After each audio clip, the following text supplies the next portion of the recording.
Hello everyone, my name is Jyoti Upadhyay and welcome to Six Sigma IAS. Now let us begin the Hindu editorial discussion of 29th June 2026. अब आज के editorial में क्या है? आज के editorial में there are total 5 important articles जिसको डिस्कस किया गया है एंड क्योंकि मैं एडिटोरियल डिस्कस कर रही हूँ, किसी के भी मन में, आपके मन में कोई डाउट नहीं होना चाहिए that you are missing out on something for prelims, because I discuss everything comprehensively. जो प्रीलिम्स का वैल्यू एडिशन होता है, I even do that in the articles, so you are covering everything. एक दो अगर न्यूज़ है जो मे बी आज के एडिटोरियल में फॉर एग्जांपल कवर नहीं हुआ और वो यूपीएससी के लिए इंपॉर्टेंट है, सो वो किसी और दिन एडिटोरियल में आ जाएगा और हम उसको तब डिस्कस कर लेंगे. Okay, so follow regularly, you are not going to miss out anything. Okay, so listen to the editorials at the end of the month. Pick up a current affairs magazine, standard current affairs magazine, and read from there. You will be done with your current affairs, right? So now let us see what exactly are the 5 important articles. तो सबसे पहला जो article है ना, that talks about, ये वाला article that talks about the biggest chapter in India UK ties. इसमें क्या है, इंडिया और यूके ये दोनों क्या कर रहे हैं ना, ये फ्री ट्रेड अग्रीमेंट इन्होंने साइन किया है. That is going to come into effect from July, right. इसके पहले क्या है, हमने लास्ट वीक डिस्कस किया था अबाउट इंडिया और न्यूजीलैंड के बीच में जो फ्री ट्रेड अग्रीमेंट होने का जो पूरा बात चल रहा था. उसके पहले भी हमने क्या किया है, हमने गल्फ कंट्रीज के संग जो हम FTA साइन करने की कोशिश कर रहे हैं, we have discuss that as well. तो इस फ्रांस के संग ऑल्सो वी हैव डिस्कस्ड. तो इंडिया क्या है ना कि हमारी गवर्नमेंट जो है वो चाह रही है कि हम काफ़ी सारे FTAs अलग अलग कंट्री के संग साइन करें, so that it boost exports. और एक्सपोर्ट बूस्ट होगा तो इससे क्या होगा, ultimately employment generation is going to be there, more people are going to get jobs, right. Along with that definitely हमारे इकोनॉमी को बूस्ट मिलेगा. That's why you will find several articles back to back जिसमें हम FTA को discuss कर रहे हैं. ठीक है, आज क्या है, आज के इस एडिटोरियल में I am going to discuss everything about FTAs, कि FTA क्या होता है, कितने तरीके के इकोनॉमिक एग्रीमेंट्स होते हैं, what are the various stages of economic integration, and that is very important for prelims. Next जो इंपॉर्टेंट एडिटोरियल है that talks about the problem of malnutrition, कि इंडिया में क्या है ना कि एडोलेसेंट्स में, देखो नेशनल फैमिली हेल्थ सर्वे आया था, उसके बारे में हमने बात किया था. अब नेशनल फैमिली हेल्थ सर्वे जो है ना, उसमें they had talked about 2 things. एक तो हो गया जो छोटे बच्चे हैं, छोटे बच्चे इंडिया में जो है ना वो हंगर, वो न्यूट्रिशन नहीं मिल पा रहा है उनको सही तरीके से. लेकिन जो एडोलेसेंट रेंज में बच्चे हैं उनमें क्या हो रहा है, these people they are suffering from obesity as well as, इनमें क्या है, इनमें खाना कम मिल रहा है. ये प्रॉब्लम बहुत ज़्यादा नहीं है. इसमें प्रॉब्लम ये है कि ये जो खाना खा रहे हैं they are ultra processed foods. और यहाँ पर बोला गया है what exactly is the role that schools can play in shaping the mind as well as the habits of these children, right. Next article talks about the Tungabhadra river dam, कि Tungabhadra river जो है वो जो है हमारा कृष्णा रिवर का tributary है. सो Tunga river, Bhadra river, वो कौन से स्टेट से जाते हैं, क्या है major point of contention, why it is in news. Then we are going to see about Schedule H drugs, कि Schedule H2 drugs क्या होते हैं. And finally we are going to discuss the article of Shashi Tharoor where he talks about AI in governance, या फिर किस तरीके से AI जो है वो नए challenges pose कर रहा है and how we have to keep up with it, right. So these are the 5 things that we are going to discuss. Now before I begin, let me tell you about the various courses that we are offering here at Six Sigma IAS.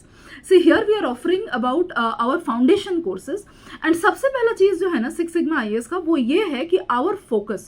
देखो आप इतने सारे coaching centres में चले जाओ, majority of the coaching centers you will find their ultimate motive is to make money, is profit. But here at Six Sigma IAS, our main motive is not, to mint money at the cost of the students. Our motive here is to provide absolute quality. हम क्या करते हैं, हमारा पूरा focus जो होता है वो क्वालिटी प्रोवाइड करने के लिए होता है. And that's why the batch strength that we keep is limited to 40 to 50 students, because teachers यहाँ पे, हम जो फैकल्टीज हैं, we are all experience faculties. हम क्या करते हैं, हम स्टूडेंट्स को बाय नेम जानते हैं. अगर उनको कोई प्रॉब्लम हो रहा है, they can easily approach us. The quality of the classes is really very standard, and that's why you should highly consider that if you are investing your time, if you are investing your, that is the highest resource, कि अगर आप अपना time invest कर रहे हो, so you should invest it in the right place, right? Along with that, here this is an institute run by ex civil servants. For example, you have you can see on the screen we have Shikha Darbari ma'am. She has been the ex chief commissioner of income tax. She can guide you excellently. She has seen the things from within.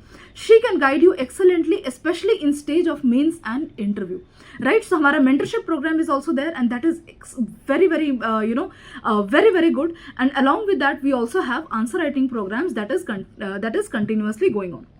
और हमारा third batch जो है that is starting from today, that is 29th June, and again we will have another rotation batch, may be that will start after 4 or 5 days.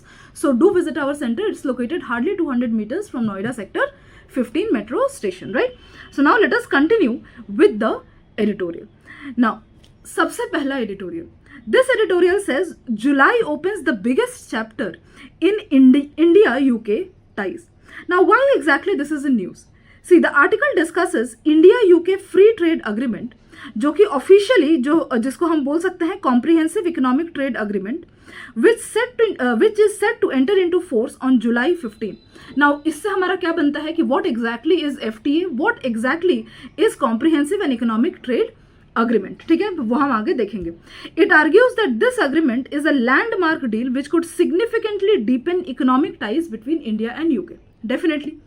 अब यहाँ पर क्या है कि एक चीज आपको जानना पड़ेगा कि हम FTA ना बहुत सारे कंट्रीज के संग साइन करते हैं, ठीक है, it is not something very new, but this FTA is important और यूनिक बिकॉज इसमें क्या है ना कि अलॉन्ग विथ ट्रेड के तो हमने डील साइन वगैरह किए ही हैं, साथ ही साथ क्या है हमने फॉर एग्जाम्पल हमने जेंडर को रिलेटेड भी इसमें जेंडर रिलेटेड क्लॉजेज भी हैं इसमें अगर आप देखो तो एनवायरमेंट रिलेटेड क्लॉजेज भी हैं, इसमें लेबर रिलेटेड क्लॉजेज भी हैं, इसमें किस तरीके से चीज़ों को रिजॉल्व करना है ये रिलेटेड क्लॉजेज भी हैं. So apart from trade the other things that are part of that are ancillaries of trade, वो भी हमने क्या किया है इसमें अच्छे से अग्रीमेंट में ही हमने इस चीज़ को डिस्कस कर लिया है. That's why also it is very important. Now the stages of economic partnership, कि हम FTA तक तो आते हैं, लेकिन what are the various stages of economic partnership. See, as countries move through these phases, ये जो हम first phase, second phase, third phase, ऐसे ना इकोनॉमिक पार्टनरशिप का टोटल देर आर 7 stages, ठीक है. As the countries move through these phases, they transition from basic tariff reductions to total harmonization of economic and political policies.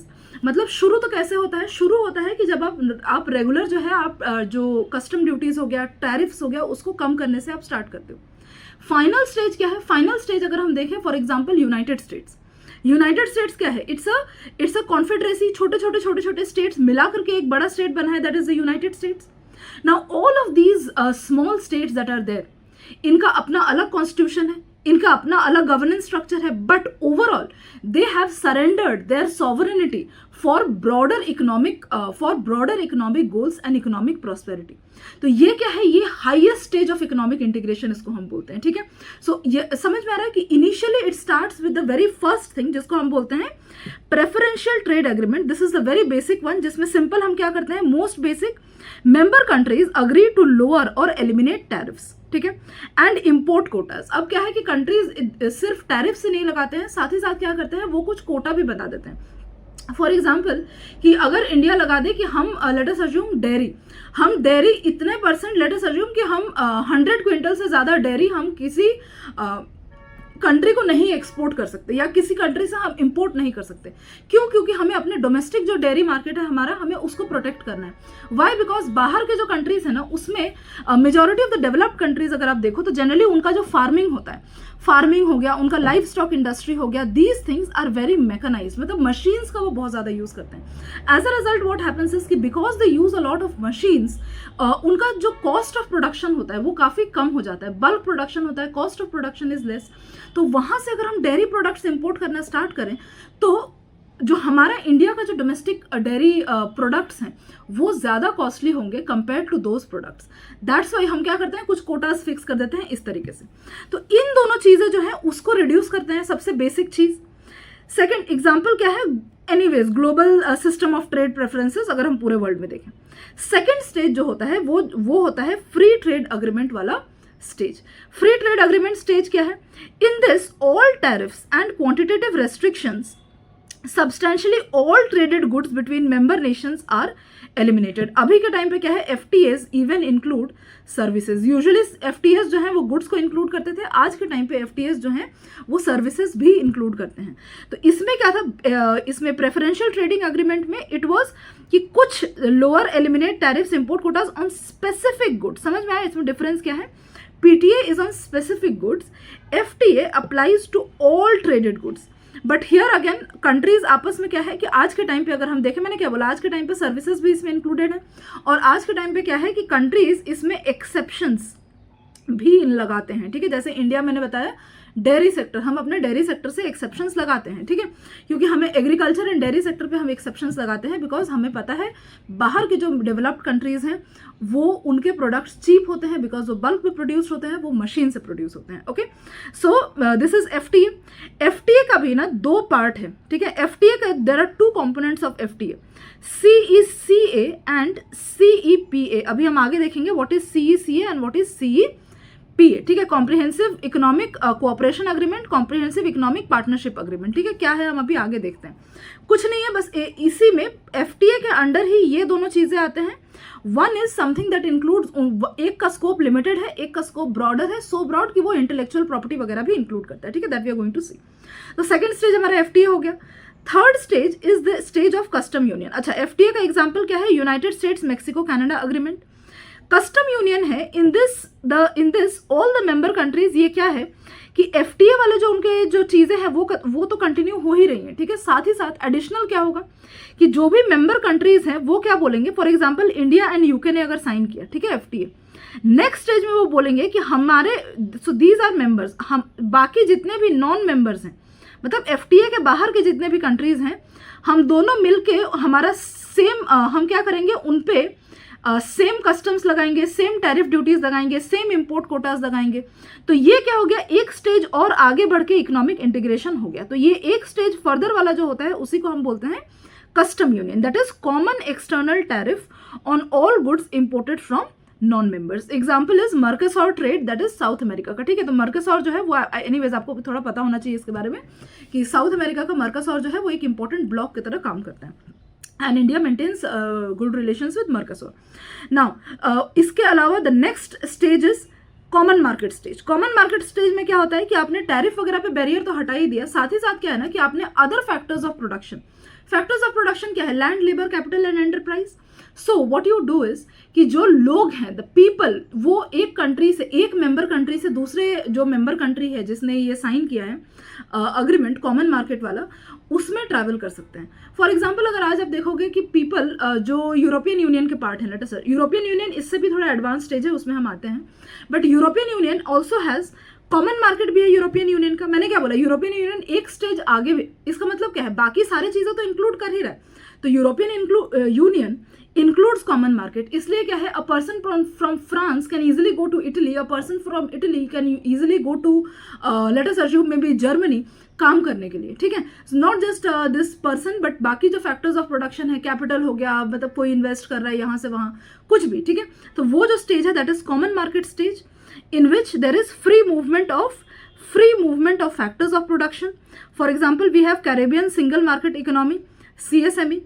Next stage is stage of economic union. इसमें क्या होता है, it integrates the characteristics of common market with deep coordination and harmonization of macroeconomic, fiscal and monetary policies. ठीक है, European union आज का अगर हम देखें तो उनका कॉमन मार्केट पॉलिसीज होता है, उनके कॉमन, फॉर एग्जांपल उनके कॉमन बाकी जो नॉन EU मेंबर्स हैं उनके संग कैसे ट्रेड करना है, उसके कॉमन मॉनेटरी पॉलिसीज होते हैं, कॉमन सोशल सिक्योरिटी होता है। ठीक है, सोशल सिक्योरिटी बेनिफिट्स वगैरह जो है वो भी ब्रॉडली कॉमन होता है। कुछ कंट्रीज जो है एडिशनली देते हैं अपने कंट्री में, लेकिन ब्रॉडली अगर हम देखें तो कुछ कॉमन सी चीज़ें होती हैं। ठीक है, so common taxation policy, social security policies and so on. तो ये स्टेज हो गया economic union. Next stage is the stage of economic and monetary union.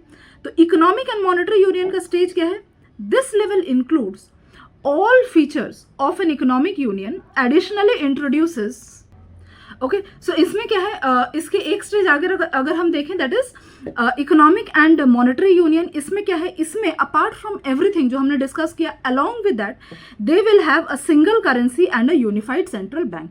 तो यूरोपियन यूनियन का क्या है, यूरोजोन जो है, डेफिनेटली सारे क्या करते हैं, यूरो यूज करते हैं। तो some features of economic and monetary union are also present in the European Union, right.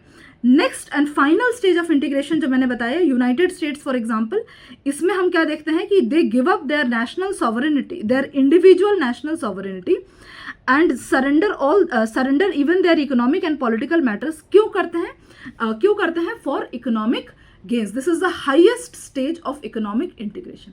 समझ में आया? So I hope it is very clear. अभी से आपको एकदम क्लियर हो जाएगा कि व्हाट आर द, जब आप एफटीए के बारे में सुनोगे, जब आप यूरोपियन यूनियन के बारे में सुनोगे, economic union, customs union, I hope you will have a picture clear in your mind that what exactly these are, right. Next I told you कि I will tell you about CEPA and CECA। तो CEPA and CECA क्या है, दोनों ही they are modern bilateral treaties. Bilateral मतलब दो countries आपस में इसको साइन करते हैं। Comprehensive economic cooperation agreement and comprehensive economic partnership agreement. तो जो कोऑपरेशन एग्रीमेंट है ना, that mainly covers reduction of tariffs and trade quotas, ठीक है।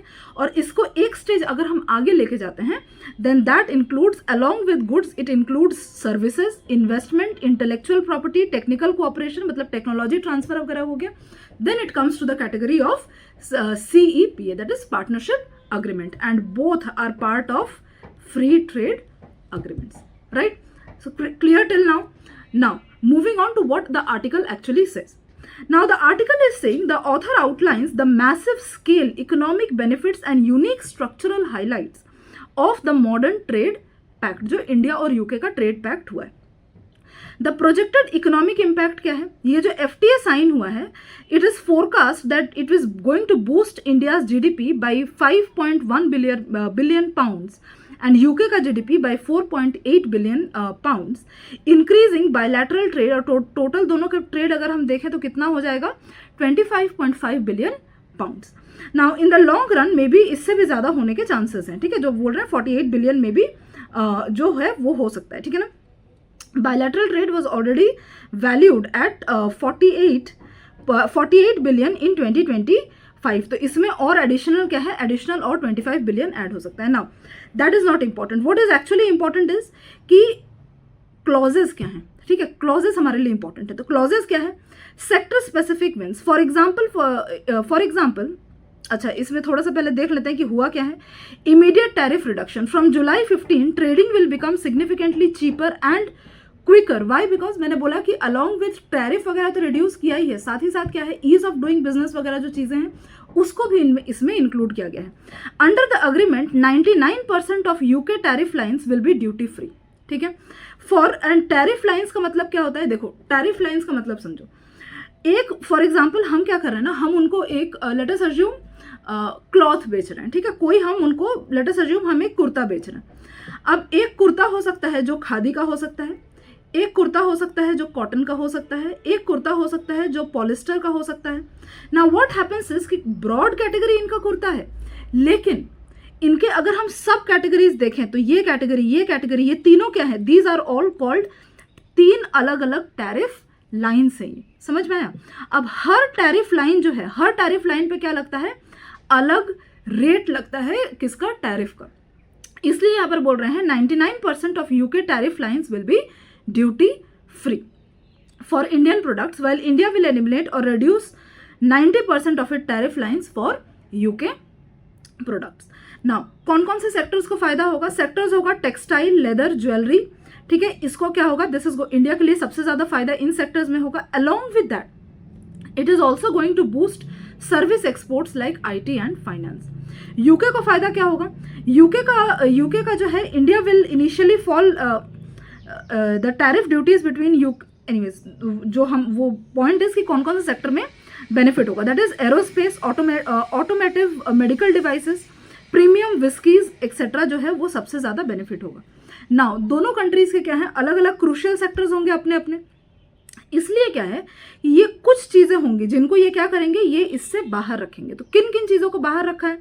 फॉर एग्जाम्पल इंडिया ने क्या किया है, domestic production maintain to ensure fairness both the nations have shielded sensitive sectors. India ने क्या किया है अपने, फॉर एग्जाम्पल एडिबल ऑयल और डेयरी सेक्टर जो है उसको इंडिया ने क्या किया है, इंडिया ने एफटीए के बाहर रखा है।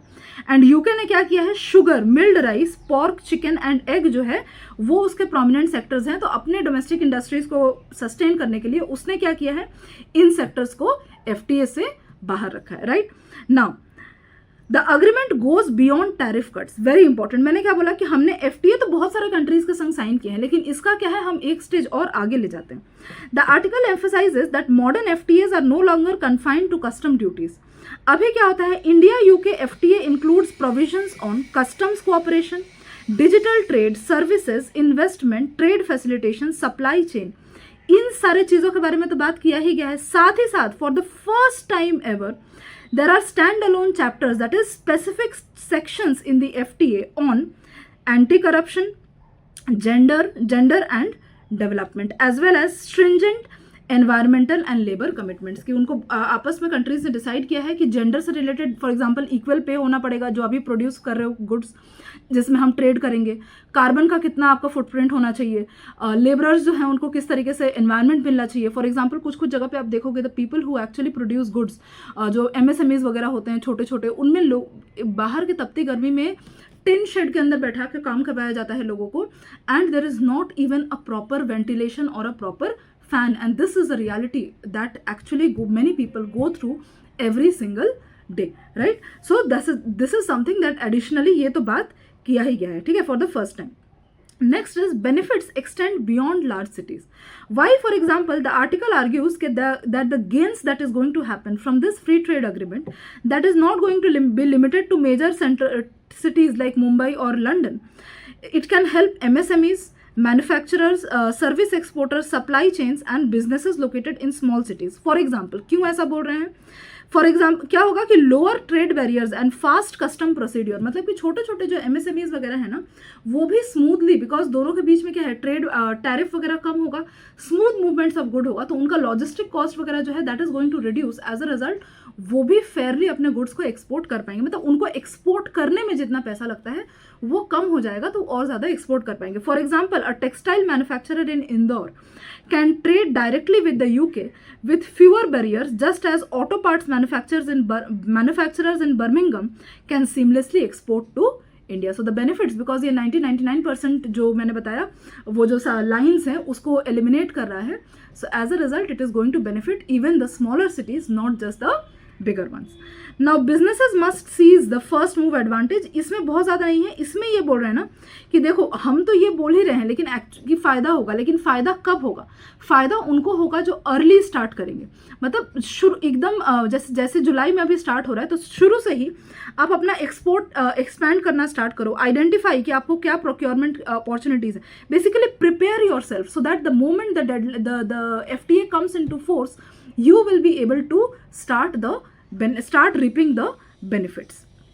And also very important, understand rules of origin. India और यूके के बीच में साइन हुआ है तो इसमें क्या है ना कि हो सकता है कोई थर्ड कंट्री है, let us assume China for example, वो क्या कर सकता है, वो अपने प्रोडक्ट्स कुछ जो हैं जो उसको यूके में बेचना है एक्चुअली वो अपने पार्ट्स यहाँ पे डेवलप करे, इंडिया में क्या करे बस उसको असेंबल कर दे और ये बोले कि हम क्या कर रहे हैं इंडिया में मैन्युफैक्चर करके हम उसको यूके में बेच रहे हैं ताकि उनका एक्सपोर्ट बढ़े।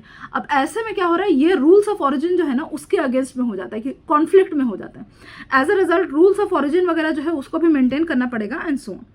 Significance, this is the most important, ठीक है, जो FTA है या CETA हम बोल रहे हैं उसका सिग्निफिकेंस क्या है, यहाँ पे मैंने 10 सिग्निफिकेंस मेंशन किया है, right, you have to note it down.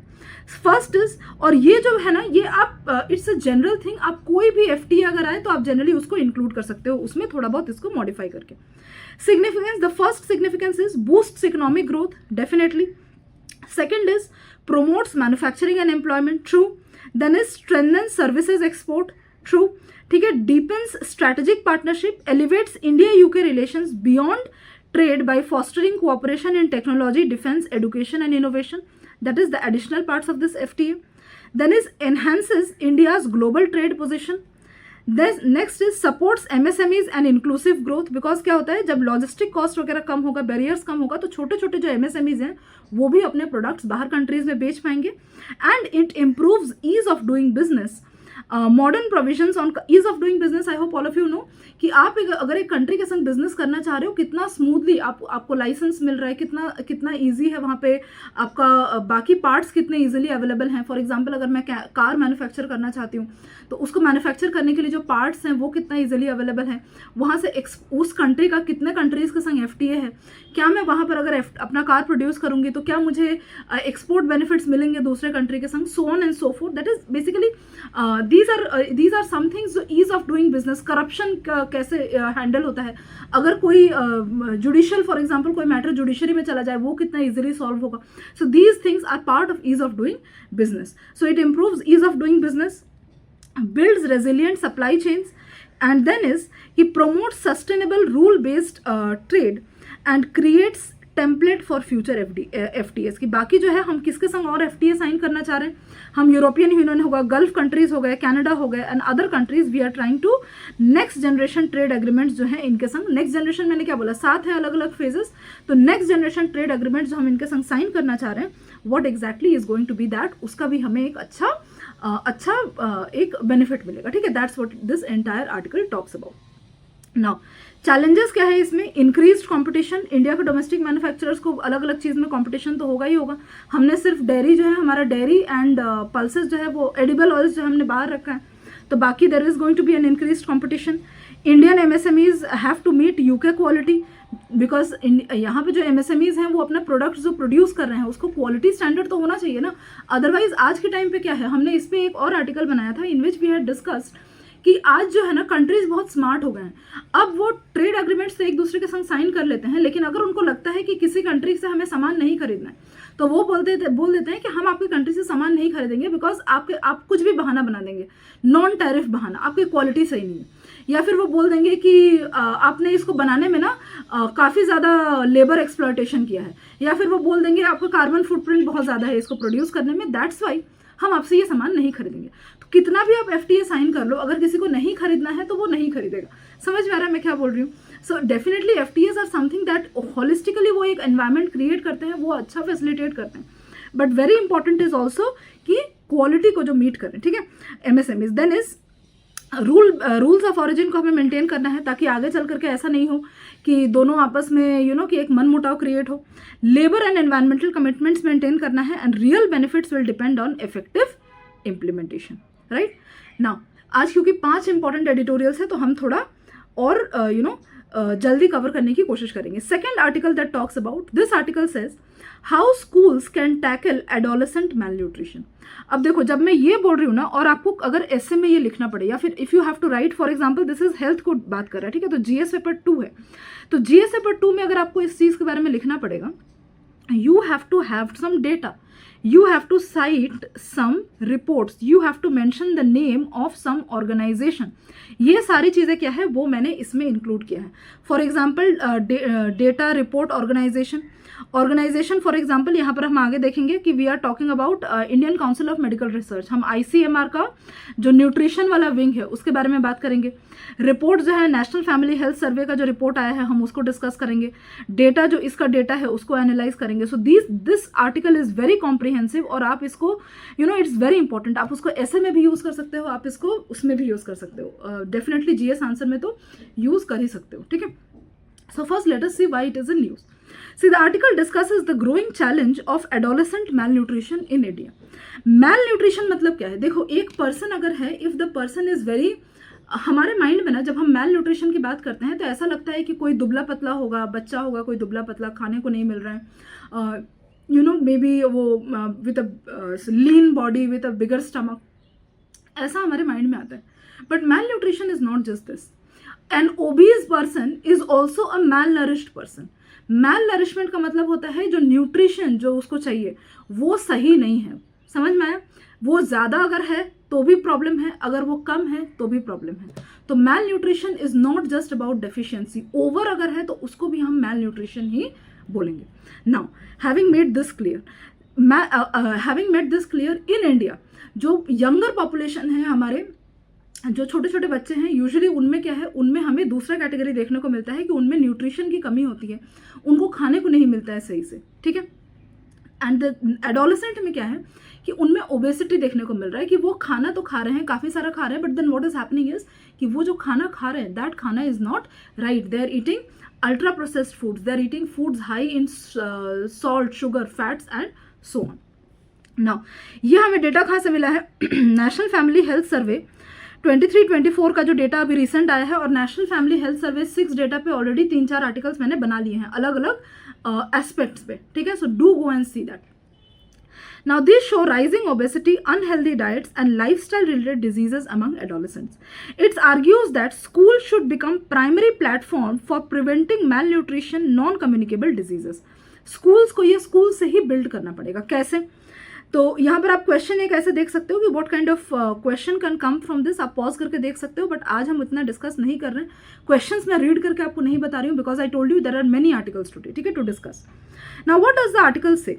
India faces a double burden of malnutrition.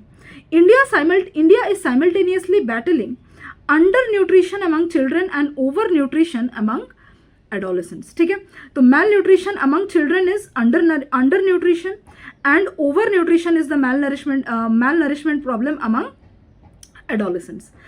National Family Health Service data 6 data shows that rising obesity and hypertension indicating lifestyle diseases are beginning much earlier in life. non-communicable lifestyle diseases for example हमारा हो गया cardiovascular diseases हो सकता है, cardiovascular diseases हो गया, ये क्या बोलते हैं, हाइपरटेंशन हो गया, उसके बाद हाई प्रेशर, देन शुगर, जिसको क्या diabetes and so on and so fourth. Okay, now poor dietary habits, ये सब हमें बच्चों में देखने को मिल रहा है। Now what the problem is poor dietary habits and sedentary lifestyles are major causes. The article highlights the increasing consumption of ultra processed foods, UPFs, sugary drinks, high fat salt and sugar foods, HFSS foods, coupled with low intake of actual fruits, vegetables, milk and protein, and excessive screen time, physical inactivity further aggravate the problem. So you can please note down that what exactly is the root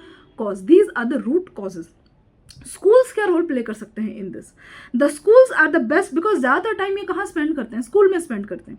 so schools are the best platform for early intervention. Why? Because since unhealthy eating habits develop during adolescence, the school should promote healthier diets through, क्या कर सकते हैं schools? You have to note this down as well, through mid day meals. वो अपने mid day meal में जो खाना दे रहे हैं उस पर ध्यान दे सकते हैं। हेल्दी कैंटीन्स, उनके कैंटीन्स में जो खाना मिल रहा है उस पर ध्यान दे सकते हैं। न्यूट्रिशनल एजुकेशन, बच्चों को क्या करें, यूजुअली क्या होता है ना कि स्कूल में आप देखोगे बोर्ड होता है जिसमें बोर्ड वर्क करते हैं, चार्ट्स लगाते हैं, तो ऐसे बोर्ड वर्क्स या चार्ट वर्क्स जो होता है उसमें वो इसके बारे में प्रमोट कर सकते हैं। See what happens is as adults we might feel कि यार ये चार्ट आपने एक लगा दिया स्कूल के बोर्ड पे, उसका फायदा क्या है, बट इसका साइकोलॉजिकली बहुत डीप इंपैक्ट होता है upon the children. That's why in schools generally what happens is कि वो मॉरल कोड्स लगाते हैं, वो इस तरीके से अलग अलग ग्राफिक्स बनाते हैं, बच्चों को दिखाने की कोशिश करते हैं एंड सो ऑन, ठीक है। These have psychological impacts among children. So in nutritional education, food demonstrations की अलग अलग खाना आप लेके जाओ। फॉर एग्जांपल आप एक कोल्ड ड्रिंक का बॉटल रखो, आप साइड में दिखाओ कि कितना शुगर है उसमें, विजुअली दिखाओ स्टूडेंट्स को, ठीक है। School gardens, fruit break, school में गार्डन लगाओ फ्रूट्स वगैरह के, give them fruit breaks where they have to mandatorily eat fruits, compulsory physical activity and so on. So please note this down that what exactly can the schools do as well. Now policy measures should discourage unhealthy foods. For example school के बाहर अगर आप देखो कि बहुत बार क्या होता है ना, जैसे ही स्कूल छूटता है तो स्कूल के बाहर क्या होता है कि बड़े बड़े बोर्ड्स लगे होते हैं, एडवर्टाइजमेंट बोर्ड्स, चिप्स के, कोल्ड ड्रिंक्स के, कोई केक वगैरह के, अल्ट्रा प्रोसेस्ड फूड्स के। So what they are saying is कि मेक अ रूल कि आप स्कूल के बाहर इस तरीके से, बिकॉज आप जो देखते हो बार बार अगर आप कोई चीज़ देख रहे हो तो you feel like buying it, okay. So वो जो कंपल्सिव जो परचेज है उस चीज़ को रोका जा सके। Article recommends ultra processed foods free school zones, regulation of high fat, sugar and salt food advertising, taxation of unhealthy beverages जैसे हम सिगरेट्स का करते हैं, फूड लेबलिंग अवेयरनेस कि लोगों को फूड लेबल पढ़ना सिखाएं हम बच्चों को, and sustained nutritional campaigns to create healthier food environments, right? Schools should become public health institutions through initiatives such as, and ये आप इसको लिख लो कहीं पे कि ये जो है you can use it in the essays, you can use it in answers and so on. तो ICMR, Indian Council of Medical research, उनका जो न्यूट्रिशन विंग है that is called national institution of nutrition. इनके wing ने क्या किया है, इनके विंग ने LFOF इनिशिएटिव स्टार्ट किया है, that is Let's Fix Our Food. LFOF is Let's Fix Our Food initiative that has been started by National Institute of Nutrition, that is part of Indian Council of Medical Research. ठीक है. So they, according to them, schools can move beyond classroom teaching to become centers of nutritional literacy, healthy behavior and long-term prevention of non-communicable diseases. Now what is this initiative? Let's Fix Our Food initiative is a multi-stake public health initiative, ठीक है, to improve India's food environment, particularly for children and adolescents. Especially इन दोनों के लिए इसको launch किया गया है, and reduce the burden of obesity and diet-related non-communicable diseases. Now, objectives. What are the objectives of this? Promote healthy eating habits among children. Reduce consumption of ultra processed foods, जो हमने ऊपर बताया वही same चीज़ है. Create healthier food environments in school, for example ultra processed food free zones and so on. Improve nutritional literacy maybe through charts and all. Support evidence based policies for healthier diets. तो अगर हम mid day meals वगैरह देखें तो वहाँ पे हमें जो प्लानिंग करना है that should be evidence based policies for healthier diets. Key components, nutrition education. Next is healthy school environment, policy advocacy, behavioral changes campaigns, research and evidence generation, right? तो आप एक बार just pause and read this entire thing कि इसमें की components में वो क्या बोलने की कोशिश कर रहे हैं. जो मैंने डिस्कस किया वही चीज़ है इसमें. Next is key recommendations mentioned in the article. Same, establish ultra processed food free zones, regulate advertising, introduce model school nutrition curriculum, promote food label reading and encourage balanced diet. Significance, address the growing epidemic. क्या significance है इसका? It addresses the growing epidemic of childhood obesity and adolescent malnutrition, supports preventive health care. Because आगे चल के for example अगर किसी को diabetes, hypertension, cardiovascular diseases हो रहे हैं, सो वो आगे चल के क्या है कि एक बर्डन, फिनेंशियल बर्डन भी ऐड करता है on the families. So it is going to prevent, supports preventive health care by reducing future cases, helps build healthier dietary habits and contribute to sustainable development goals. Now coming on to the third article. The third article talks about Tungabhadra Dam.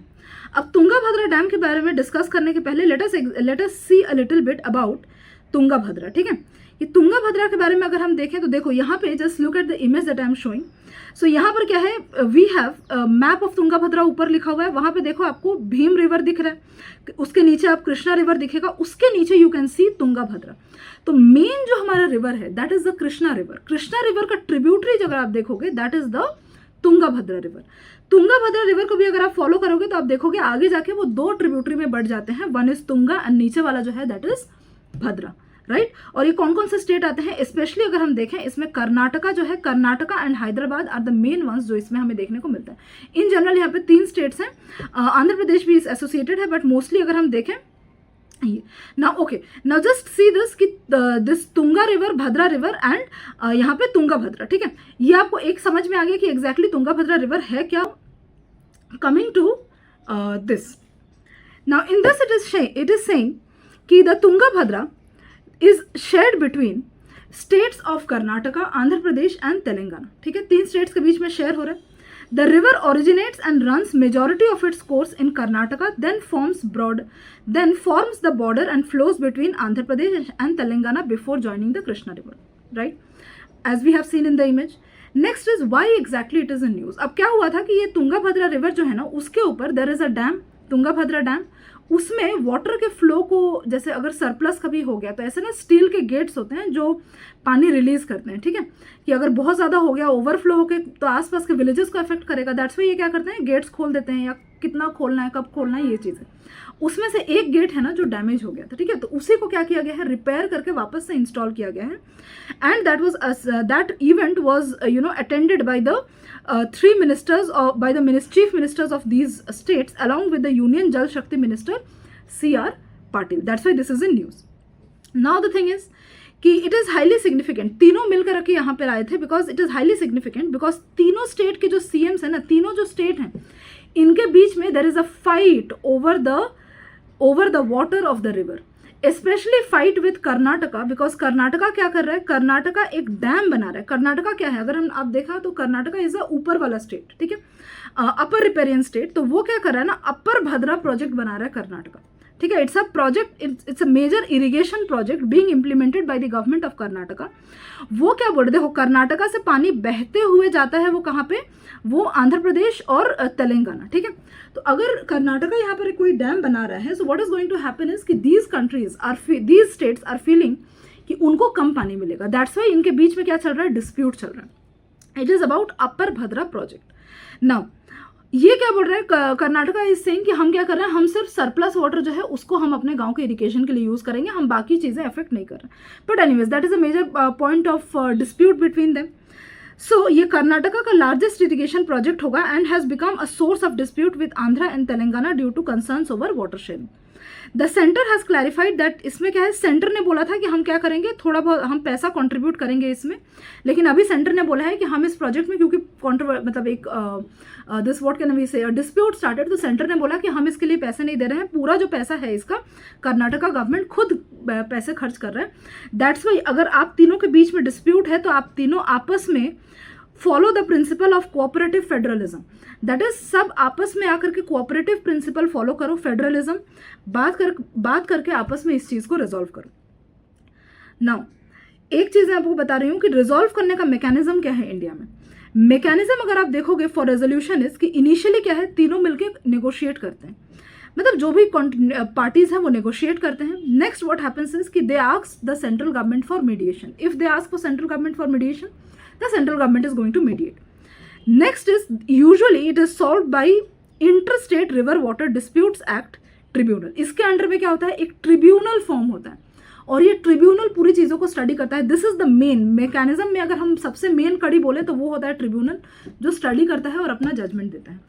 इसमें supreme court जो है ना, supreme court का limited intervention होता है। इसमें supreme court बहुत ज़्यादा इन वाटर डिस्प्यूट केसेस में उतना इंटरवीन नहीं कर सकता, लेकिन although article 262 limits judicial intervention, the supreme court can interpret constitutional questions. अगर कोई कॉन्स्टिट्यूशनल क्वेश्चन अराइज करे, जो ट्रिब्यूनल जो भी अपना सजेशन वगैरह दे रहा है उसमें, examine implementation of tribunal awards and exercise powers under article 136 and 142 in certain circumstances. And एक प्रोविजन ये भी है कि आप रिवर बोर्ड्स एक्ट 1956 के अंडर में कि आप रिवर बोर्ड्स बना सकते हो, लेकिन आज तक कोई रिवर बोर्ड ऐसे बनाया नहीं गया, ठीक है। तो सुप्रीम कोर्ट क्या है, फाइनली जस्ट एक ओवरसाइट प्रोवाइड करता है। This is the mechanism for resolution. अब ये जो मैंने आपको बताया project, that is the upper Tungabhadra project, in this इसका just pause and read the aims of the project, that is provide irrigation to drought prone areas of central Karnataka, recharge ground water, fill tanks and reservoir, supply drinking water and improve agricultural productivity and rural livelihood. Components क्या है इसका, दो phase का है, phase 1 phase 2। Phase 1 में क्या होगा, diversion of surplus water from Tunga river, filling tanks and reservoirs and ground water recharge. And phase 2 में वो क्या करेंगे, जो भद्रा रिवर है, बिकॉज दोनों तुंगा एंड भद्रा रिवर क्या है, अभी मैंने मैप में दिखाया आपको, दोनों कर्नाटका में है। सो भद्रा रिवर में वो क्या करेंगे, they will expand irrigation facilities, drinking water supply to additional areas. Okay, concerns raised is it will reduce the inflow of Tungabhadra reservoir, lower irrigation potential of downstream areas, that is Andhra and Telangana, reduce drinking water availability for the other two states, greater uncertainty during drought years, and possible violation of established water sharing agreements, right? So this is about this particular article mainly, ठीक है। आगे अगर आप देखोगे तो अभी यहाँ पर ये बोल रहे हैं कि ये तो मैंने आपको जो आने वाले प्रोजेक्ट है उसके बारे में बताया, जो एक्चुअली में तुंगाभद्रा डैम है जिसका ये टूट गया था, उसके बारे में आर्टिकल ये बोल रहा है कि ये जो डैम है इसको मेंटेनेंस को लेकर के भी आपस में डिस्प्यूट है इनके। फिर हो गया और अच्छा, तो इसमें देखते हैं कि ये मैंने जो आपको इंसिडेंट बताया कि अगस्त 2024 में एक ये जो गेट है जो मैंने बताया, बहुत सारे गेट्स होते हैं, उसमें से एक वॉश अवे हो गया था। Because of heavy water inflow though a temporary fix was deployed, इन्होंने क्या किया कि अल्टीमेटली इसको वापस से रिपेयर किया. Okay, now the life line है ये तुंगाभद्रा रिवर जो है ये लाइफ लाइन है of the 3 states Karnataka and Andhra Pradesh and Telangana. Tungabhadra dam irrigates रफली 16.4 lakh acres of land across 3 state. तो तुंगाभद्रा डैम जो है ये तीनों स्टेट में वाटर प्रोवाइड करता है. कॉन्फ्लिक्ट किसको लेकर के है? अपर तुंगाभद्रा डैम जो कर्नाटका बिल्ड करने के बारे में बोल रहा है उसको लेकर के डिस्प्यूट है. जो प्रेजेंट तुंगाभद्रा डैम है जिसका तीनों सीएम ने अटेंड किया था वो डैम से तीनों को पानी जाता है. अंडरलाइन पॉलिटिकल टेंशन ये है कि despite the current bonhomie as in कि तीनों मिलकर के आए हैं अटेंड करने के लिए. The article notes the underline differences जो तीनों स्टेट्स के बीच में एग्जिस्ट करते हैं, specially the upper Bhadra project, और इसके बारे में पूरा मैंने बता दिया. नेक्स्ट जो एक प्रॉब्लम है इस डैम का द तुंगाभद्रा डैम वो है सिल्टेशन के बारे में. बहुत ज़्यादा यहाँ पे सिल्ट जो है वो एक्युमुलेट होता है and this is exactly what it is about the entire article. And call for proactive safety, यहाँ पे आर्टिकल बोल रहा है कि when it comes to vital infrastructure like dams, हमें क्या करना है अपने आपस के डिफरेंसेस को हटा करके हमें कॉन्सिक्वेंसेस पे ध्यान देना चाहिए ताकि एक मेजर डिजास्टर ना हो. ठीक है, so shift towards prevention rather than repair. Right, next is reparation. Next is the 4th article. अच्छा, कुछ वे फॉरवर्ड है कि दोनों स्टेट्स आपस में क्या कर सकते हैं. They can strengthen the Tungabhadra board, resolve interstate differences through dialogue ताकि जल्दी सॉल्व हो चीज़ें. Next is accelerate desiltation and reservoir rejuvenation, impact dam safety implement Dam Safety Act 2021, adopt integrated river basin management and promote efficient irrigation methods such as micro irrigation, जिसमें अलग अलग scientific तरीके से वो इरीगेशन करते हैं, सीधा पूरा पानी ही नहीं आप डाल दो. Use water efficiently and reduce pressure on reservoirs. Now in this एक चीज़ मैं ऐड कर रही हूँ इसमें कि अभी रिसेंट में अगर आप देखोगे ना, मैंने एक आर्टिकल में डिस्कस किया था कि किस तरीके से आंध्र प्रदेश गवर्नमेंट जो है अभी रिसेंट में आप तमिलनाडु में भी देखोगे तो वो ना बहुत ज़्यादा पॉपुलेशन बूस्ट करने के लिए ऐसे बोल रहे हैं कि हम 1 ग्राम सोने की अंगूठी दे देंगे. आई थिंक तमिलनाडु के चीफ मिनिस्टर ने बोला है कि गवर्नमेंट हॉस्पिटल्स में जितने भी बच्चे पैदा होंगे अभी से हम उनको क्या करेंगे 1 ग्राम का सोने का अंगूठी देंगे. There are others who are saying for example कि हम इतना अमाउंट ऑफ कैश देंगे. Now the problem here arises कि ये वाटर स्कैसिटी एरियाज हैं. 1 ग्राम सोने का अंगूठी हार्डली कितने का होगा? हार्डली 16, 17, 18 हज़ार का होगा. ठीक है, लेट अस अज्यूम कि 20,000 का होगा. बट द प्रॉब्लम इज कि ये 20,000 ना जो upper sections of the society हैं उनके लिए मैटर नहीं करता है. They are not going to make more children ताकि उनको 20,000 रुपये मिले. ये काम अल्टीमेटली करेगा कौन? अल्टीमेटली जो मार्जिनलाइज सेक्शंस है, पॉवर्टी में जो सेक्शंस है, वो और ज़्यादा बच्चे पैदा करेंगे 1 ग्राम के सोने के अंगूठी के चक्कर में. और आगे जाके क्या होगा कि इनको आप खाना कहाँ से दोगे, इनको पानी कहाँ से दोगे, आप इनको जॉब्स कहाँ से दोगे. सो दीज मेजर्स जो गवर्नमेंट जो है ना जो पॉपुलिस्ट मेजर्स लेते हैं लेकिन उनके लॉन्ग टर्म कॉन्सिक्वेंसेज क्या होते हैं, these they don't take into account. So और ज़्यादा लॉ एंड ऑर्डर प्रॉब्लम, जब इनको जॉब्स नहीं मिलेगा, प्रॉपर स्टैंडर्ड ऑफ लाइफ नहीं होगा, तो what exactly are we trying to do. तो हम एग्जैक्टली पॉपुलेशन बूस्ट करने के लिए इतने सारे मेजर्स तो ले आ रहे हैं, लेकिन क्या हमारे नेचुरल रिसोर्सेज हमारे पास उतना है? क्या हमारे पास जॉब क्रिएशन उतना है? क्या हम इतना ज़्यादा सोशल सिक्योरिटी बेनिफिट जितना प्रॉमिस कर रहे हैं क्या हम इनको दे पाएंगे? So that is some consideration that has to be taken into account. Next is about buyers be aware. इसमें क्या है, गवर्नमेंट ने क्या किया ना, अच्छा इंडिया में ड्रग्स जो होता है, drugs as an what it means is basically कि जो मेडिसिन होते हैं वो 3 कैटेगरी के होते हैं. ठीक है, schedule H1 and schedule H2. Now schedule H जो होते हैं that prescription, they are prescription drugs that can be sold only on a registered medical practitioners prescription. ठीक है, ये सबसे कम उसमें आते हैं, रेगुलेशन सबसे कम ओवरसाइट में आते हैं, स्ट्रिक्टनेस इन दोनों के कंपैरिजन में कम होता है इसमें. ठीक है, they can be sold not only on the registered medical prescription. H1 जो होते हैं, H1 is a strict category of some medicines requiring prescription, maintenance of sales records, and इस पर रेगुलेशन जो होता है वो टाइट होता है.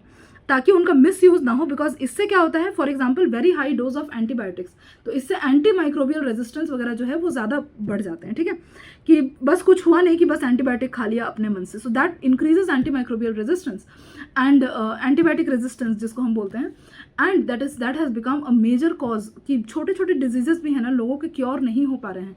एंड इमेजिन अगर किसी को कुछ प्रॉब्लम होता है, ऑपरेट करना पड़ता है, and the person develops anti microbial resistance, कि इतना उसने पहले एंटीबायोटिक्स खाया होता है कि अब उस पर एंटीबायोटिक्स काम ही नहीं कर रहे, तो एक छोटा सा माइनर कट भी ना हील होने में बहुत टाइम लगेगा और हो सकता है कि हील ना हो। तो ऐसे केस में we have to be aware of the pills that we are popping by ourselves. Now H2 जो हम बोल रहे हैं, H2 basically is a category requiring QR code. ये कोई मेडिकेशन नहीं है, ये क्या है, ये एक कैटेगरी है जो बोलता है कि आपको QR कोड लगाना पड़ेगा या बार कोड लगाना पड़ेगा मेडिसिन के ऊपर, ताकि ये फेक है या नहीं इसको ऑथेंटिकेट किया जा सके। Okay, now schedule H2 is not a classification that determines how the medicines basically are sold. Instead it is a traceability framework कि अगर कोई फेक मेडिसिन निकले तो हम उसको ट्रेस कर सके कि इसको किसने बनाया है, ठीक है, improving drug quality and preventing fake medicines. What does the editorial say? Editorial says कि recent में गवर्नमेंट ने क्या किया है ना, the government has expanded Schedule H2 from limited list of branded medicines to entire therapeutic classes. Entire medicines पे apply कर दिया गया है। बोला है कि QR कोड्स, बार कोड्स जो है आपको product ID, manufacturing licence, batch number, authorities, ताकि ये आराम से ट्रेस हो सके। These reforms address India's growing this medicine quality concerns. ठीक है, काफ़ी सारे काउंटरफेट एंड सब स्टैंडर्ड मेडिसिन हमें देखने को मिल रहे हैं। Success depends on robust implementation and not just regulation. आप यहाँ पे पॉज करके देख सकते हो कि अल्टीमेटली इतने सारे प्रोविजंस हैं, बट अगर इसको इम्प्लीमेंट ही नहीं किया गया तो इसका कोई अल्टीमेटली फायदा नहीं होगा। Next is it also stresses the need to project sensitive prescription data through strong digital governance. And finally we come to article 5 अच्छा, इस आर्टिकल में जो मैंने बताया ना आपको, बस डिफरेंट टाइप्स ऑफ वो एज जो मैंने कैटेगरीज बताया वो पता होना चाहिए, वो क्या से डील करते हैं ये पता होना चाहिए। And finally we have the new digital slavery needs constitutional guardrails. तो ये जो एडिटोरियल है इसको इन डिटेल्स मैंने डिस्कस किया हुआ है, इसमें जो लिखा हुआ है वो तो है ही, साथ ही साथ एडिशनली और भी पॉइंट्स हैं। इसको मैंने 26 जून मतलब इस फ्राइडे के जो एडिटोरियल है उसमें मैंने डिस्कस किया हुआ है, तो do go and see that, ठीक है। तो उसका टाइटल था keeping humanity at the centre of AI revolution. तो इसमें ग्लोबल पर्सपेक्टिव से भी सारी चीज़ें उसमें बहुत अच्छे से डिस्कस की हुई हैं। तो ये मेनली आपको क्या करना है, वहाँ से देखना है। अभी आज के जो एडिटोरियल है मैं उसका ओवरव्यू बता देती हूँ आर्टिकल का। तो ये जो आर्टिकल है ना, इसमें बोला गया है the threat of digital slavery, कि डिजिटल स्लेवरी अगर हम देखें तो पोप ने रिसेंटली क्या किया है कि उन्होंने अनचेक्ड AI रिस्क जो है, उस आर्टिकल में भी हमने पोप ने जो बोला है वो डिस्कस किया है। तो अनचेक्ड AI रिस्क जो है उसके ऊपर पोप ने क्या किया है, कुछ अपने ओपिनियंस दिए हैं। Turning personal data ownership into new form of corporate subjugation, stripping away human dignity.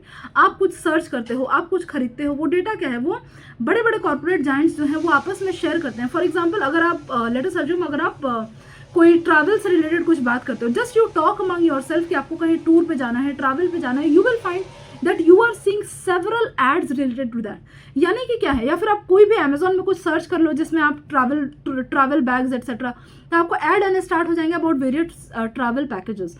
So it means what, that your Amazon data was shared with several other companies that provide this tour packages. So that's what it says कि unchecked, turning personal data ownership into a new form of corporate subjugation, stripping away। ये तो मैंने बस एक example दिया, human dignity की यहाँ पे थोड़ा ज़्यादा बात हो रही है। He argues that governance cannot rely on good intentions of Silicon Valley और private tech companies। अभी जो है at the present time AI जो है वो कोई यूनिफॉर्म लॉ नहीं है जो AI कंपनीज को गवर्न करता है। अभी AI कंपनीज खुद के बोलते हैं कि खुद हम एथिकली अपने आप को गवर्न कर रहे हैं। तो now the time has come जब लोग बोल रहे हैं कि सिर्फ हम ये टेक कंपनीज जो है लाइक ChatGPT, जेमिनी, क्लॉड, इनके बेसिस पे नहीं बोल सकते हैं कि आप ये अपना देख लें कि अपना AI एथिक्स ये खुद देख लें। हमें अभी क्या करने की ज़रूरत है, हमें अभी अल्टीमेटली जो करने की ज़रूरत है वो ये है कि एक यूनिफॉर्म सेट ऑफ गाइडलाइंस होना चाहिए, मॉरल्स होने चाहिए, एथिक्स होने चाहिए, जो सब पे अप्लाई होगा और ये ग्लोबल स्टैंडर्ड के हिसाब से करना है, ठीक है। तो ये उस आर्टिकल में भी अच्छे से डिस्कस्ड है। फेलियर ऑफ स्टैंडर्ड रेगुलेशन, यहाँ पे क्या बोल रहे हैं कि ट्रेडिशनल लॉज जो है, पहली बात तो वो एआई से डील करने के लिए इतना पॉसिबल नहीं है, और जब तक नए लॉज लेके आते हैं तब तक कुछ नई चीज़ें आ चुकी होती हैं, ठीक है। फॉर एग्जाम्पल, जब तक नए लॉज लेके आते हैं तब तक जो चीज़ें हैं वो और एडवांस हो चुकी होती है, म्यूटेटेड हो चुकी होती है। तो weaponisation of media and algorithm, AI generated synthetic media जैसे डीप फेक हो गया, या इसको इलेक्शंस वगैरह में यूज़ किया जाता है डेफिनेटली अपने एजेंडा के हिसाब से। टारगेटेड सर्कुलेशन भी होता है। Further more social media platforms, engagement driven algorithms. Basically यहाँ पे क्या है, ये 5 पिलर एक फ्रेमवर्क बता रहे हैं कि कैसे एआई रेगुलेशन जो है उसको हमें करना है। देखो ये एडिटोरियल जो है ना, ये मैंने बहुत डिटेल्स में उसमें डिस्कस किया हुआ है 26 जून में। So do go and see that. Today's video is already 54 minutes का हो गया है, that's why I am just saying this in brief. Okay, तो 5 pillar framework for India, rights based framework prioritising human dignity करने की ज़रूरत है, ठीक है, and individual dignity and autonomy को देखता है जो। Stripping large tech firms of safe harbour immunities, structural platform mechanics that target automated bot networks and deep fakes, very important. Massive state backed educational initiatives, ये सबसे important है, ठीक है, कि लोगों को क्या करना पड़ेगा, स्टेट बेस्ड इनिशिएटिव होना चाहिए जो लोगों को अवेयर कराए about deep fakes, how to identify deep fakes and so on. And finally it says कि a sophisticated cross sector early warning system होना चाहिए टू डिटेक्ट, इस तरीके से डीप फेक अगर हो या फिर हमारे डिफेंस सिस्टम को अगर कुछ एआई हो जो थ्रेटन कर रहा हो, तो ऑटोमेटिकली उसको डिटेक्ट करके हम न्यूट्रलाइज कर सकें। अल्टीमेटली ही एज इन, जो शशि थरूर जी ने लिखा है, concludes that ensuring a reality free from corporate or state fabrication must be viewed as indispensable expansion of fundamental right to life, liberty and expression. Basically human dignity को focus करके ये लिखा गया. So do go and see for this the editorial of 26th June, right? So thank you so much and do subscribe to the channel.